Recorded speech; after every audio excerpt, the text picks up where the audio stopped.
예나 지금이나 예수님에게는 소원이 하나 계셨습니다. 그것은 많은 사람들이 예수님의 가치를 알고 예수를 믿고 예수를 따르는 삶을 살아가는 것입니다. 예수님 당시에도 예수님은 동일했습니다. 당시에 많은 세대가 예수님을 따르기를 원하셨던 것입니다. 문제는 주님을 따르겠다고 하는 사람들의 진정성, 그것이 문제였던 것이죠. 한 서기관 중에 한 사람이 예수님에게 와서 선생님, 제가 주님을 따르겠습니다. 저는 주님께서, 선생님께서 어디를 가시든지 저는 따르겠습니다 라고 결단을 했습니다. 예수님 당시에 유대교 안에서 이 서기관이라고 하는 그 직분은 대단히 중요한 직분이기도 했고 또 지식층이기도 했고 영향력 있는 종교인인 동시에 민족의 지도자였기도 했습니다. 성경을 필사하고 성경을 관리하고 보존하고 또 성경을 해석하고 가르치는 사람이기 때문에 아주 영향력 있는 지식층이었습니다. 그 정도의 사람이 예수님에게 예수님, 저는 예수님을 따르겠습니다. 예수께 아뢰되 선생님이여 어디로 가시든지 저는 따르리이다 라고 했다는 것이지요. 어디로 가시든지 저는 따르리이다. 이 정도 결단했다면 예수님께서 당신 같으면 당연히 나를 따라야 되지요. 당신이 따르겠다고 하는 거 당신 정도가 결단했다면 내가 당신을 받아들여야 되지요 라고 이야기했을 것 같은데 뜻밖의 예수님은 그에게 이렇게 말씀하셨어요. 여우도 굴이 있고 공중 나는 새도 거처가 있다. 인자는 머리 둘 곳이 없다. 나는 아무것도 없다. 나 따라와 봐야 아무것도 없다. 여러분, 주님께서 왜 이 말씀을 하셨겠어요? 사실 오늘 본문의 이 한 서기관은 예수님께서 베드로 장모의 손을 잡아 일으키셔서 그의 병을 고치는 것을 봤어요. 아니면 들었겠죠. 그리고 귀신 들린 자에게서 예수가 귀신을 내어 쫓는 것도 보았습니다. 모든 병자들을 말씀으로 치료하시고 고치는 것도 보았습니다. 그리고 예수님이 이스라엘의 왕이 되어 언젠가는 로마로부터 독립해서 이스라엘 백성들을 구원해 줄 것이라고 하는 정치적인 왕이 될 것도 기대했을 겁니다. 그래서 예수 따라가다 보면 언젠가는 예수 옆에서 한자리 할 것이다 라고 하는 기대를 했는지도 모릅니다. 그래서 우리 주님이 이렇게 말씀하신 겁니다. 나를 따른다고? 나 따라온다고? 여우도 굴이 있고 공중에 나는 새도 거처가 있지만 나는 머리 둘 곳도 없어. 나 따라와봐야 불편해. 아무것도 없어. 이렇게 말씀하셨다는 것이죠. 그래서 주님이 주님의 그런 사역을 보고 한순간의 매력을 느껴서 감정적으로 주님을 따르겠다고 결단했던 서기관의 주님 따르겠다고 하는 결단을 유보하셨습니다. 여러분, 감탄의 신앙은 사실 오래가지 못해요. 우리 과거에 70년대, 80년대, 60년대 기도원마다 사람들이 가득가득 찼었습니다. 저도 지금도 기억이 생생한 게 한월산 기도원의 여름에 산상 집회 가면요, 사람이 너무 많아서 들어갈 수가 없어서 창문에다가 머리만 디밀고 설교를 듣고 아멘했어요. 그 정도로 사람이 메어 터졌습니다. 대한수도원, 오살리 기도원 말할 것도 없고요. 그 입장료까지 내야 들어갈 수 있었습니다. 대단했습니다. 박수를 밑에서 친다고 혼나고 높이 올려서 박수를 치라고 지적받아가면서 박수 소리 적다고 꾸중 듣고 혼나면서도 아멘 아멘 하고 은혜 받겠다고 달라붙어서 팔 걷어붙이고 그렇게 열심히 은혜를 받았던 경험도 있었습니다. 그것이 가치가 없다는 것이 아니라 그런 신앙은 오래가지 못한다는 것이죠. 여러분, 이런 말이 있죠. 빨리 끓는 물은 빨리 식는다고요. 은혜 받았다고 펄펄 뛰는 사람 치고 시험 받으면 참 볼만합니다. 그렇죠? 한때 은혜 받았다고 뭐든지 다 할 것 같은데 누가 조금 속상하게 하면 하던 11조부터 중단하고요. 또 또 하나님이 주신 직분 다 집어던지고요. 그리고 예배 생활도 안 합니다. 그게 하나님 믿는 겁니까? 교회 다니는 겁니까? 글쎄, 그것도 교회 다니는 건지는 모르겠지만 하나님을 믿는 신앙이라고 할 수 있을까요? 여러분, 영적인 조울증, 이 단어를 들으면 무슨 생각이 납니까? 심리학에서 조울증이라고 하는 게 있어요. 기분이 오르락내리락 하는 거죠. 좋을 때는 뭐 구름 위를 그냥 올라다니고, 조금 기분 나쁘면 푹 꺼져가지고 사내 주근에 조금 은혜 받으면 뭐든지 다 할 것 같고, 조금만 은혜 떨어지면 성령이 오셨네 가셨네, 또 교회가 좋네 나쁘네, 우리 교회 목회자가 성직자니 아니면 싹군이니 그러면서 시험 들어가지고 난리도 아니죠, 그렇죠? 정말 예수님의 제자가 되려고 하면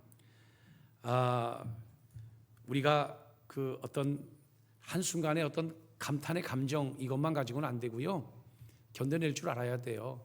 주님 따라가다 보면 좋은 날도 있고 또 나쁜 날도 있고, 비 오는 날도 있고 추운 날도 있고, 이것도 견디고 저것도 견디면서 우직하게 주님을 따라가야 되지요. 할렐루야.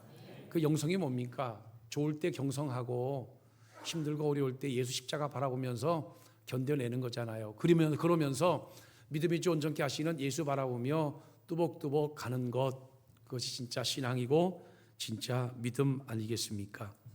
그래서 주님은 이 한 서기관이 선생님이요 어디로 가시든지 저는 따르리다 할 때에 한 가지 모르고 있는 게 있는 것 같은데, 나 따라와 봐야 아무것도 없다.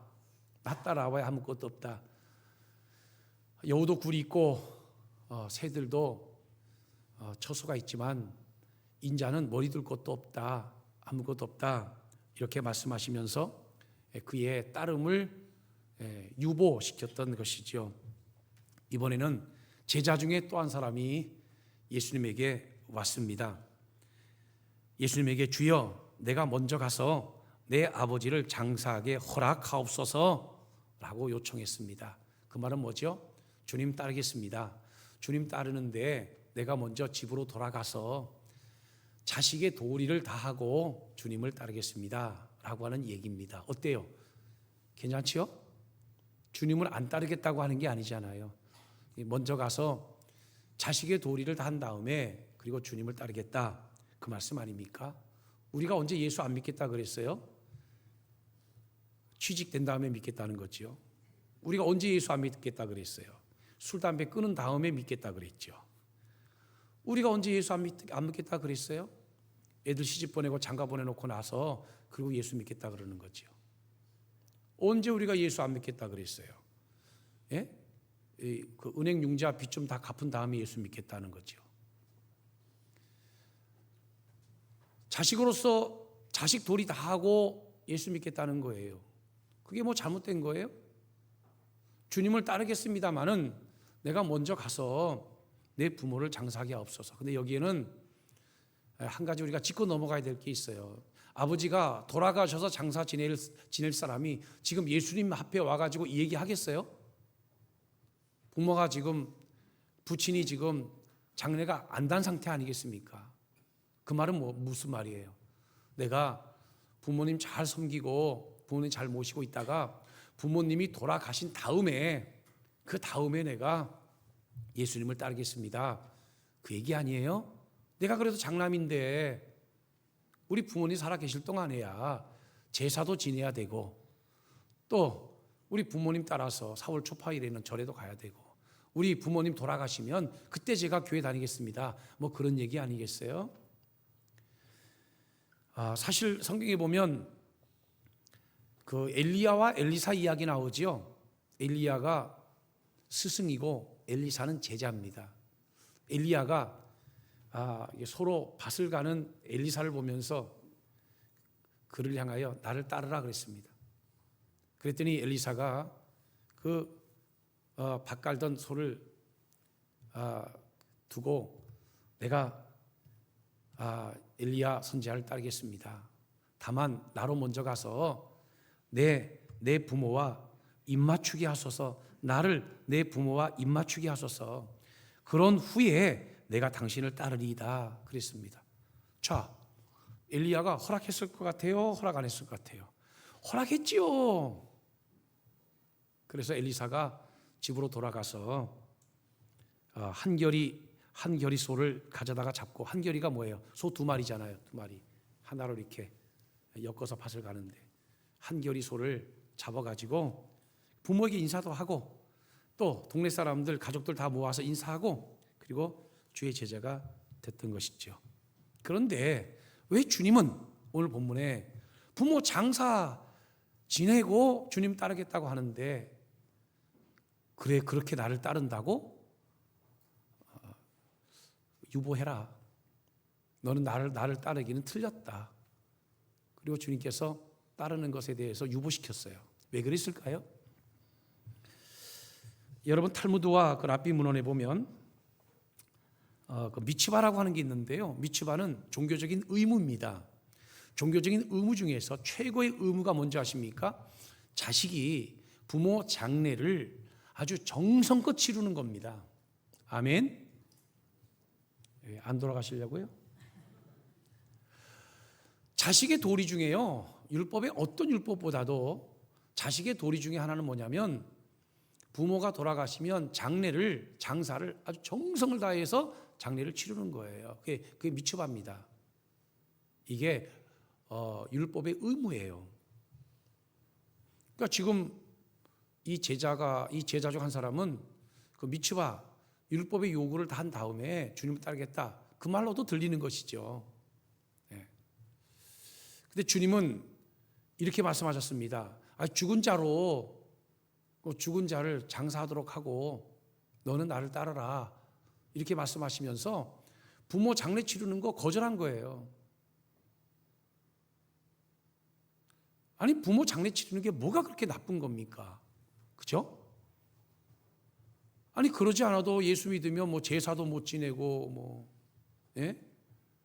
또 뭐 술도 못 먹고 담배도 못 피고 아니 부모 장례는 치러야 될 거 아니에요. 그런데 주님께서 거절하신 이유가 뭐냐?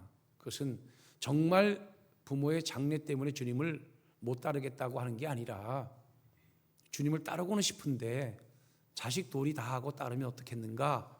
라고 하는 대답이에요. 그런데 여러분 이걸 아셔야 합니다. 탈무드와 그 랍비들의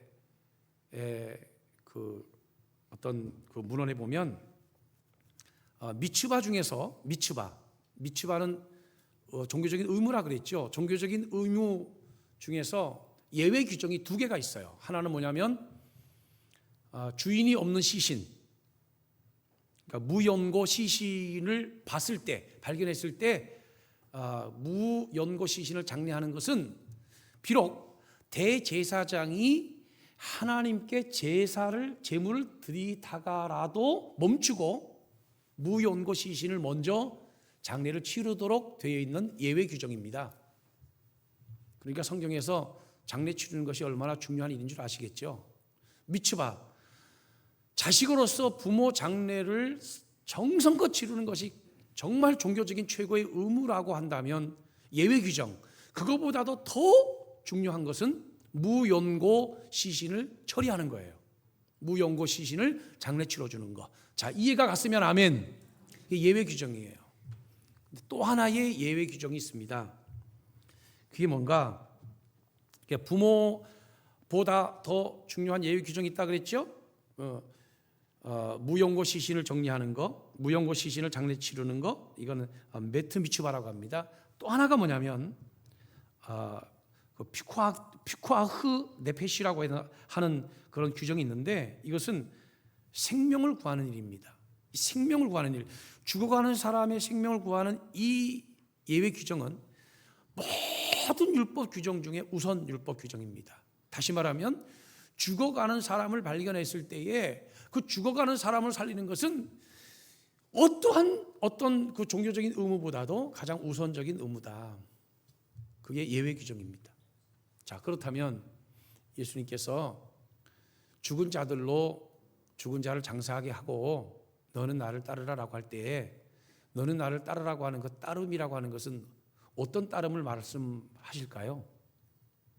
죽은 영혼을 살리는 복음 사역, 하나님의 나라 운동 말하는 거 아니겠어요? 다시 말하면 영혼을 구령하는 일은 이 세상 어떤 종교적인 의무보다도 우선적인 예외 규정이라는 겁니다. 그러니까 자식 도리 다 하고 주님 따르고, 또 부모 도리 다 하고 주님 따르고, 남편 도리 다 하고 부모 따르고, 아내 도리 다 하고 부모 따르는 것은 사실상 주님을 안 따르겠다고 하는 것과 마찬가지라는 거죠. 그래서 우리 주님은 하나님의 나라 운동의 중요성과 시급성을 얘기하는 겁니다. 부모 장례 치르는 것이 미취바 중에서 가장 중요한 의무이기는 하지만 그것보다 더 중요한 것은 하나님의 나라 복음이라는 거예요. 우리 주님을 따르는 일이라는 겁니다. 믿어지면 아멘. 예수 믿는 게 어느 정도의 가치가 있습니까? 여러분, 지금 예수 믿고 주님 섬기는 게 여러분들에게는 어느 정도의 가치라고 생각하십니까? 우리 주님께서 지금 말씀하시는 건 그거예요. 이 세상에 아무리 바쁜 일이 있고 급한 일이 있고 아무리 중요한 일이 있다 할지라도 하나님의 나라 운동, 주님의 나라 일, 주님을 따르는, 주님이 가신 그 영혼 구령의 그 길들을 따라가는 것보다 더 시급하고 중요한 일은 이 세상에 존재하지 않는다. 이러보건대 이렇게 우리가 예수 믿는 거 있잖아요. 이렇게 예수 믿는 거. 아멘.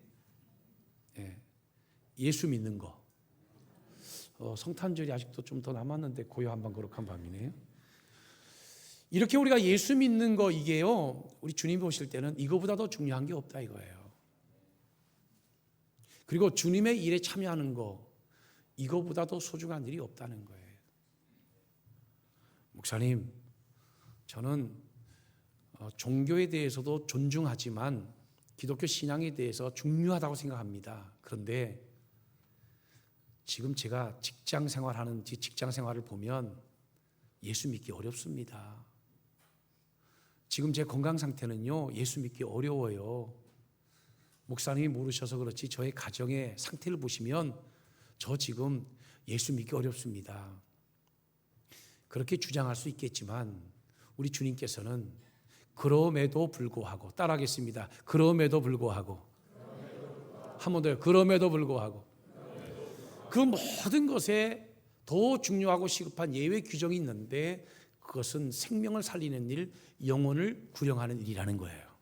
그러니까 주님을 따르는 일은 육신의 생명을, 당장 죽어가는 육신의 생명을 살리는 것처럼 또는 그것보다 더 중요하게 우리에게 소중하다는 거예요.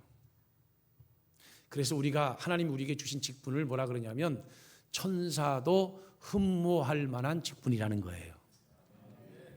믿어지면 아멘. 믿어지면 아멘. 얼마나 여러분 귀한 것입니까? 저와 여러분들에게 예수라고 하는 것이 도대체 얼마짜리입니까? 저와 여러분들이 나를 구원하신 예수님에게 예배하는 예배가 과연 얼마짜리의 예배입니까? 얼마나 소중한 일입니까? 제자도에 있어서 가장 중요한 핵심은 뭐냐면 삶의 우선순위예요. 우선순위가 되는 사람은 주님을 따를 수 있고 우선순위가 되지 않는 사람은 사실상 주님을 따르기가 어렵다는 것이지요. 그러면 왜 이렇게까지 주님을 따라야 하느냐? 여러분, 우리가 믿는 예수가 누구지요? 오직 천국으로 갈 수 있는 유일한 길이지요. 예수가 오직 유일한 진리지요. 예수만이 우리의 구원과 생명이 되시죠. 할렐루야. 그래서 그런 거예요. 이 세상에 예수보다 더 크고 귀한 가치가 없어요. 그래서 오늘도 우리가 하나님께 찬양을 드렸잖아요. 예? 예수 그분보다 더 귀한 분은 없다.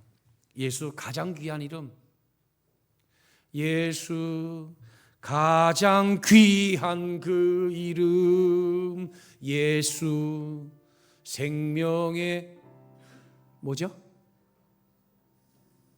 예? 가사가 뭐죠? 예? 다시 불러야 되겠네. 예수보다 더 귀한 게 없다는 거예요. 우리에게 최고의 가치는 예수라는 거예요.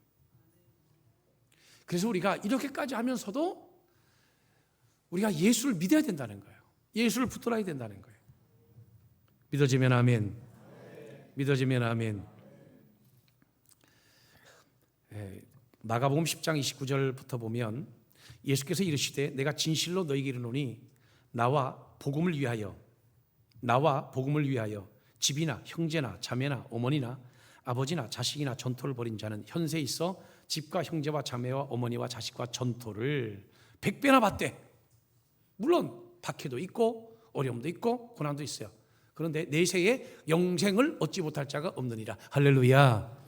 이 땅에서도 주님 따라가는 길이 복을 받는 길이고 천국 가서도 영생을 얻지 못할 자가 없다. 주님 따라가는 가치보다 이 세상에 소중하고 중요한 가치는 없다, 이겁니다. 제가 가끔 우스갯소리 하잖아요. 목사님, 안식일 날 소가 구덩이에 빠지면 그 소를 건져줘야 돼요. 그냥 안식일 날 가서 예배 드려야 돼요. 여러분, 안식일 날 예배당 가는데 소가 구덩이에 빠지면 건져줘야 돼요? 아니면 예배가 중요하니까 먼저 예배를 드려야 돼요? 소를 건져줘야 되죠. 그게 예수 정신이죠. 소를 건져줘야 되죠. 헷갈리나 보네요. 저 같으면 소를 건져냅니다.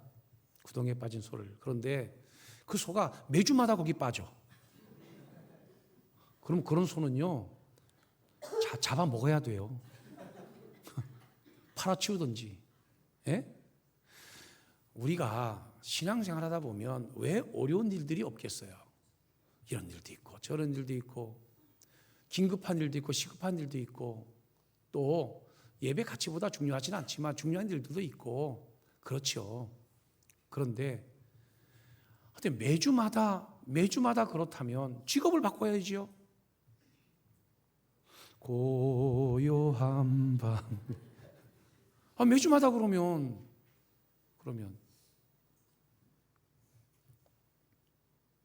그러니까 예수에 대한 가치에 대한 문제지 않습니까? 예수의 가치.